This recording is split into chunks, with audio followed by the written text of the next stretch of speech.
Next is from Adge Grucott.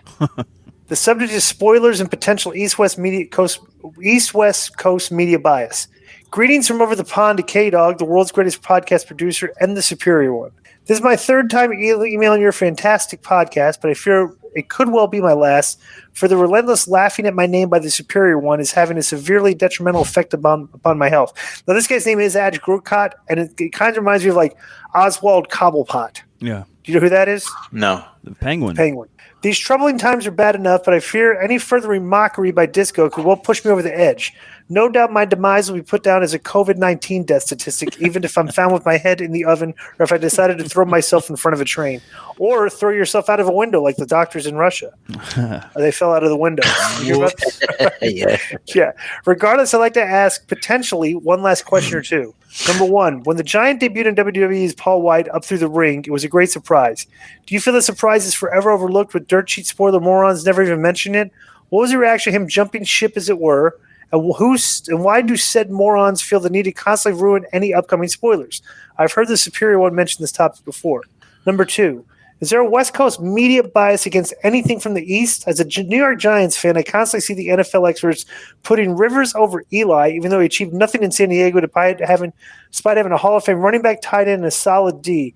Eli wins 2 Super Bowl rings and gets nothing. Apologies for the long email, but if it's my last to the bullying, I thought I'd get my shit in before I pop my clogs.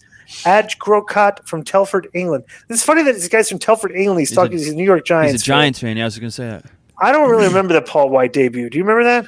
Yeah, he left WCW in early '99, and to me, I was just starting to read the shit on the internet, so I knew he was coming. I just didn't know how. Plus, when he left, Bischoff and Hogan made fun of him on his last Nitro and kind of said, have fun in Titan and shit like that. So the hints were dropped that he was coming in. It wasn't that big a surprise, And what, he came in through the bottom of the ring? Yeah, he came in through the bottom of the ring and threw Austin into the cage to try to help Vince, but it broke the cage, so Austin hit the floor and won, First of all, I've always been... That's a good finish. Yeah. I'll tell you what, I think spoilers stink, but I'll be honest, ever since Impact started taping like 4 or 5 weeks, bro, I don't really think there's been a lot of spoilers the past few years. Haven't you kind of noticed that? Spoilers are kind of tailed off a little bit? Yeah, like I think someone asked a similar question, and I said, well, I didn't know Moxley was showing up at that pay-per-view. Remember when he first showed up on the first AEW pay-per-view? I didn't know that was coming. Yeah, plus two, I think there was enough of people kind of complaining about the spoilers with social media being so what I'm saying? Like people spoiling, it's like you don't want to be purposely spoiled. Like if you want a spoiler, you have to engage to check the spoilers yourself, because there was a period of time there were people just posting spoilers and like ruining it, Plus two, remember that there was always The Walking Dead did that too, kind of. Because there would always be the spoil. People were, because the East Coast West Coast thing.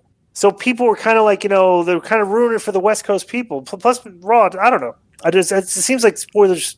I don't pay attention to them. Yeah. And this West Coast I've never heard it. Honestly, Adge Grucott. Who have you heard talk about like Rivers is way better than Eli? I mean, have you heard that? No. Me neither. So Adge Grucott. Let me explain. Just Kazoo. Let me explain him and his name. Wait, he's in a fragile mental state. Are you sure you want to kazoo him? Please. He deserves it. Yeah. Just in case there's anybody else that thinks this. Yes, you are correct that what's this guy's name? Rivers had, Hall of Fame running back, tight end, and a solid D. And I've said probably the best team in the NFL 3 years straight. But when you have your top running back and your quarterback both hurt in the playoffs, that really killed him. That's right. He played on a torn ACL that 1 year in the playoffs, right? Yeah. That's crazy. That would never happen today. Yeah. I mean, he's a tough cookie.